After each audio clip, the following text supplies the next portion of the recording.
Bonjour à tous, c'est Florence, bienvenue dans cette vidéo qui m'a souvent été demandée. Donc voilà, je vous remercie de la confiance que vous m'accordez à tous ceux qui m'ont demandé ça. J'ai souvent eu des messages pour me demander la signification des cartes de l'oracle G. Parce que j'avais fait quelques vidéos dessus et voilà, j'ai longtemps hésité à la faire parce que je ne me considère pas du tout comme une spécialiste de l'oracle G. Je ne tire pas les cartes professionnellement, je ne suis pas médium, voilà. Mais comme c'est quelque chose qu'on me demande souvent et qui revient souvent, voilà, je vais quand même faire cette vidéo. Mais voilà, ce n'est qu'une proposition d'interprétation. C'est la manière dont moi je perçois les cartes et voilà, ce n'est pas la messe, je n'ai pas la science infuse. Donc voilà, c'est une proposition. Bien sûr, il y en a d'autres, il y a d'autres manières de voir ces cartes. Et certains ne seront peut-être pas d'accord avec la manière dont moi je les perçois et ils en ont tout à fait le droit. Mais quand moi je me tire les cartes ou quand je tire les cartes pour des amis avec cet oracle, et bien quand j'utilise mes significations à moi, c'est comme ça que j'ai des tirages plus précis.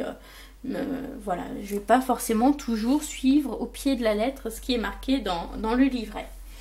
Donc moi j'ai acheté ce jeu dans le coffret l'officiel qui est publié par les éditions Trajectoire. Et donc j'avais ce livret d'accompagnement dedans, je n'en ai jamais lu d'autres, donc ce n'est pas la peine de me demander ce qu'il y a par exemple dans le livre bleu, puisque je ne l'ai jamais lu. Voilà. Certains disent qu'il faut absolument suivre ce qui est marqué dans le livret, que quand je lis d'une certaine manière, eh bien ce n'est pas comme ça que ça se lit. J'ai envie de dire, chacun lit comme il le sent. Pour moi, le plus important, c'est d'écouter votre intuition et de vous entraîner surtout pour ajuster vos intuitions par rapport à vos tirages. Donc vraiment, le conseil numéro 1, c'est manipuler au maximum votre jeu pour vous l'approprier. Quand je dis manipuler le jeu, c'est déjà baladez-le avec vous.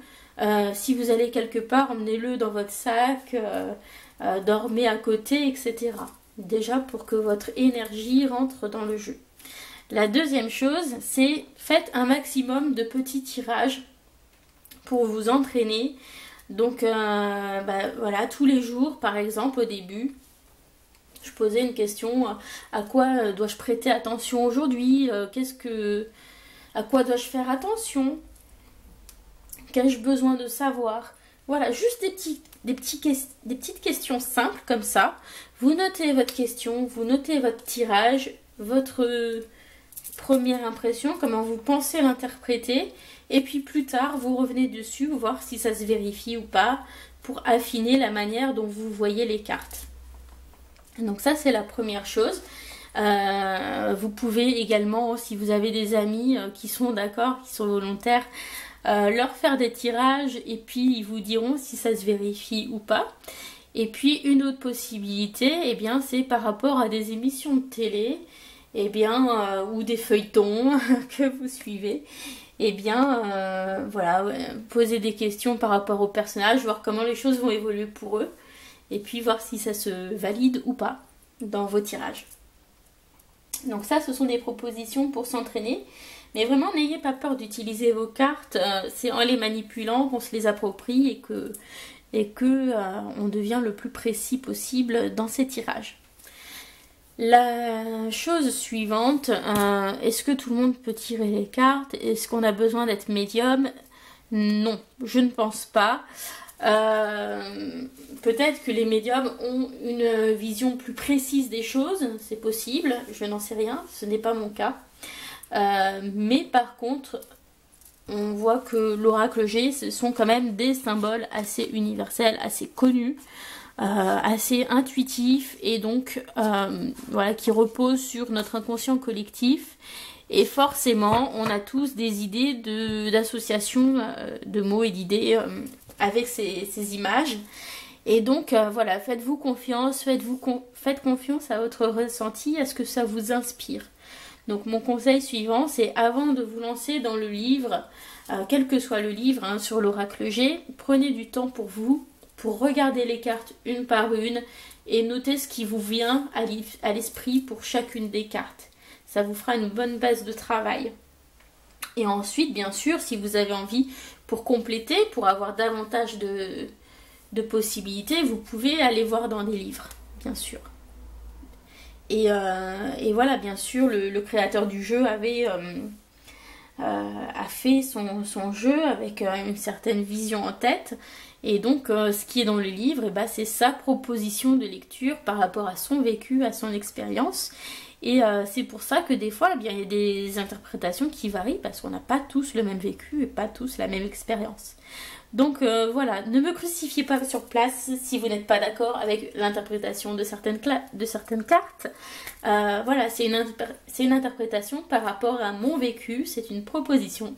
Ce n'est pas la messe, vous n'êtes pas obligé de suivre si ça ne vous convient pas. Et par contre, eh bien, si ça peut vous éclairer, vous donner des idées, eh bien, dans ce cas-là, je n'aurais pas perdu mon temps à faire cette vidéo. Voilà. Donc, ceci étant dit, eh bien, on va commencer. Alors, ici, nous avons la colombe. Donc, la colombe, paix, harmonie, réconciliation, sérénité, apaisement. Voilà. Tranquillité. Rapprochement. Ensuite, ici, nous avons le monsieur avec la chemise bleue. Donc, c'est un homme autre que le consultant. Voilà, une connaissance masculine d'âge moyen. Cheveux plutôt foncés ou plutôt clairs selon l'orientation de la carte. La chauve-souris, donc des choses cachées, des choses un peu secrètes. Des choses pas forcément très réglementaires. Des cambriolages, des vols, des mauvaises intentions, des intentions cachées. Voilà, plutôt, je l'aperçois plutôt négativement cette carte. Elle vient toujours teinter un peu de négatif, hein, un tirage. L'éléphant, donc l'éléphant, c'est on arrive à la fin d'une période difficile, on sort du désert, de la traversée du désert, enfin. Donc ça indique aussi le fait d'être capable de tenir sur ses réserves, d'avoir de l'endurance. Il y a une forme de force dans l'éléphant, il y a aussi de la sagesse. Il y a aussi tout ce qui est transmission entre les générations, etc. Ensuite, la cigogne, eh bien sûr, on pense à la cigogne avec le petit Dumbo, donc naissance, grossesse. Naissance, grossesse, changement, déménagement. Donc plutôt des choses positives lorsque la cigogne est à l'envers. Les choses se font avec plus de complications lorsqu'elle est à l'envers. Donc là, on a plus de difficultés à accepter ou à vivre les changements quand c'est dans ce sens-là. Ça peut indiquer une grossesse difficile ou une grossesse à risque, éventuellement une fausse couche, si on a des cartes comme la croix à côté. Voilà. À côté d'une femme, ça pourrait être une femme enceinte, ça peut indiquer une maman aussi. Ça peut indiquer à côté d'un bâtiment, une crèche, une maternité. Voilà. Donc n'hésitez pas à adapter en fonction du sens de la question. Alors ici nous avons la carte du cadeau, donc quand vous le recevez de ce côté là, voilà, vous pouvez ouvrir les petits rubans, donc c'est un cadeau qui vient à vous, ou ça peut être un don aussi, un don que l'on a, recevoir quelque chose, être surpris, voilà, mais c'est plutôt positif comme carte, quelque chose de surprenant, d'inattendu. Et puis dans ce sens-là, donc c'est vous qui surprenez, c'est vous qui offrez quelque chose. C'est vous qui faites don de quelque chose à quelqu'un. Ça nous parle aussi de générosité, hein, le cadeau bien sûr. L'étoile, protection. Voilà, carte positive. On a la protection, on a l'étoile dans son tirage, on est content, c'est un bon signe pour soi, on n'ira pas à la catastrophe. Et puis, protection, guide, guidance, etc. La carte de l'hôpital, donc généralement ça parle d'examens, donc des petits examens, pas trop contraignants dans ce sens, des examens plus intrusifs dans ce sens-là, éventuellement une hospitalisation. Si on pense à d'autres domaines que la santé, ça pourrait aussi être des examens, par exemple au travail. Voilà, bon, ça peut être lié à la médecine du travail, par exemple. Ça peut être un arrêt de travail, une maladie professionnelle. Donc avec des tests à faire là-dedans. Ça peut être aussi faire un examen de la situation financière d'une entreprise. Donc ici, c'est un petit contrôle de routine, hein, mais ici, attention, c'est peut-être le redressement fiscal avec le fisc qui se pointe pour faire l'état des lieux, quoi. Enfin, l'état des comptes, etc. Donc, bien sûr, toujours à adapter à la situation. Ici, le garçon, l'enfant ou le jeune homme. Voilà, donc avec, bien sûr, les couleurs de cheveux. Les flèches, donc c'est les choix, les décisions à prendre, les différentes possibilités et les options, différentes options à considérer. Ici, donc solitude et doute. Pour moi, c'est surtout la carte du doute avec ce cœur, avec le gros point d'interrogation. Voilà, l'incertitude. Pour moi, c'est souvent assez négatif comme carte. Ensuite, ici, la carte de l'écoute. Donc écouter l'autre, réceptivité, voilà, l'ouïe aussi, l'audition, hein, pour le plan physique. Et puis aussi l'exotisme, le dépaysement, l'étranger, etc. Ou une personne étrangère. Les bâtiments, donc en fonction des cartes environnantes, ça peut indiquer par exemple avec l'argent une banque. Avec les outils, bah, ça va être le lieu de travail. Ou par exemple un garage.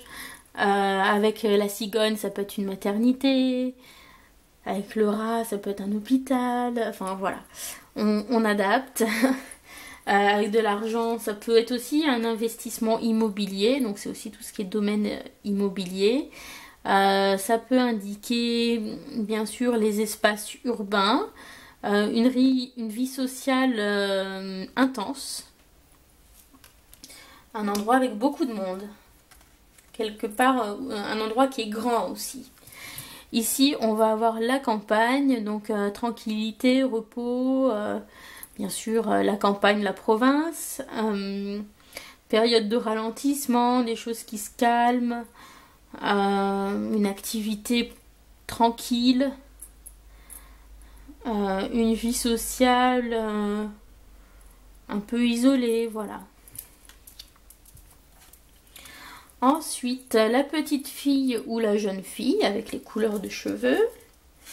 Ici, généralement, ça va être tout ce qui va être difficultés relationnelles, plutôt.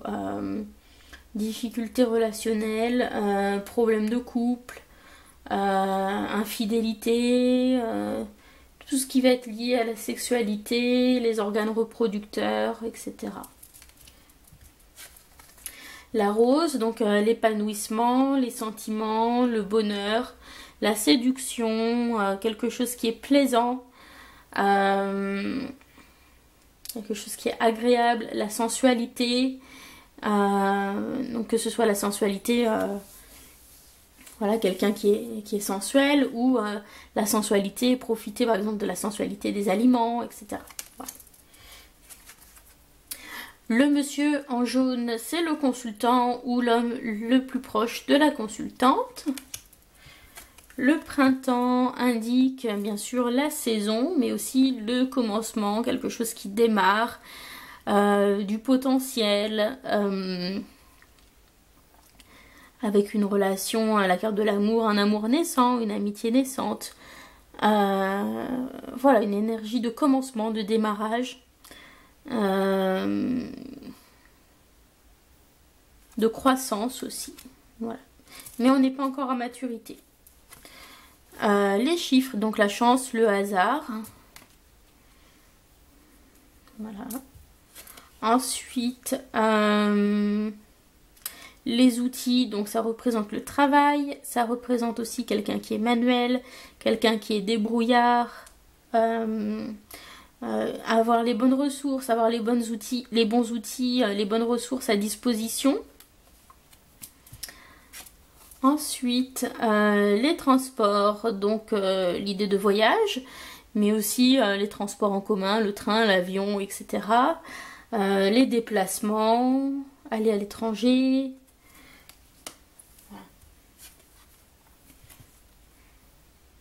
Le vieil homme, donc un homme plus âgé que le consultant. Si c'est quelqu'un de vraiment très jeune, je vais dire aller au-delà de 40 ans. Si c'est quelqu'un d'âge moyen, je dirais que voilà, ça représente quelqu'un qui n'est plus en activité professionnelle, un retraité. Le foyer, donc ça peut aussi indiquer, des fois c'est pas toujours une personne, hein, quand c'est par rapport à une situation, ça peut être aussi voilà, on arrive vers la fin de quelque chose, hein, avec les personnes âgées. Le foyer, donc bien sûr la famille, l'habitation, la chaleur humaine. On a aussi l'idée de créativité avec le feu, de clarté, de compréhension, hein, clarté, compréhension, de lumière. On a aussi l'idée, en fonction des cartes qui sont autour, hein, si on a des cartes qui peuvent être négatives, ça peut être quelque chose de destructeur, la destruction, un incendie éventuellement, bien sûr. Et puis avec la bougie, bah, ça peut être par exemple travailler avec l'élément feu, travailler sur sa créativité, faire une purification, etc. La femme en rouge, c'est la consultante ou la femme la plus proche du consultant. Les lunes, donc période de changement, tout ce qui va être cyclique, répétitif. Donc par exemple, si c'est lié à une maladie, bah, soit ça va être une maladie féminine, maladie par exemple des ovaires, de l'utérus, etc. Enfin tout ce qui va être lié au cycle, ménopause, ou enfin des états en tout cas liés au cycle féminin. Ça peut être aussi tout ce qui est chronique, donc les maladies chroniques comme l'arthrite, le diabète, le cholestérol, etc. Donc ça pour le côté cyclique avec la lune. On a aussi l'idée de personnes changeantes, personnes ouais, ou quelque chose de changeant, de versatile, qui change d'avis tout le temps, d'instable. Et puis on aura peut-être aussi l'idée de dépression, voilà, du côté psychologique, du psychique. On a aussi l'intuition. Le point d'exclamation, donc c'est soit attention, attention à quelque chose, ou ça vient confirmer que quelque chose est certain, ça vient insister sur une carte environnante. Voilà. Je vous propose qu'on fasse encore une carte et on coupera avant de passer à la partie numéro 2. Alors, la poignée de main, donc ça va être tout ce qui va être entraide, relations sociales, métier où le relationnel va être important, donc métier de service, entraide, amitié, réconciliation. Et puis, eh bien, on coupe ici pour passer à la partie numéro 2. Donc voilà, on se retrouve tout de suite.